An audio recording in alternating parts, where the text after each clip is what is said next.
The Bitcoin price giving up ground over the past week to slide below $28,000 has put bears in a better position for Friday's expiry.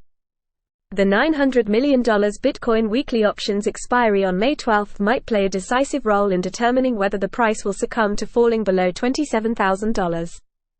Bitcoin bears will try to take advantage of macroeconomic headwinds, fear, uncertainty and doubt. The BTC/USD pair broke above $29,800 on May 6, but the tide quickly changed as the resistance proved stronger than anticipated. The subsequent 8.2% two-day correction tested $27,400 support, favoring the thesis of sideways trading as investors evaluate the economic crisis dynamic and its potential impact on cryptocurrencies.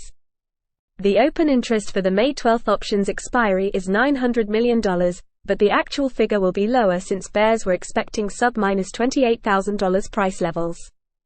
The 1.65 call-to-put ratio reflects the imbalance between the $560 million in call, buy, open interest and the $340 million in put, sell, options.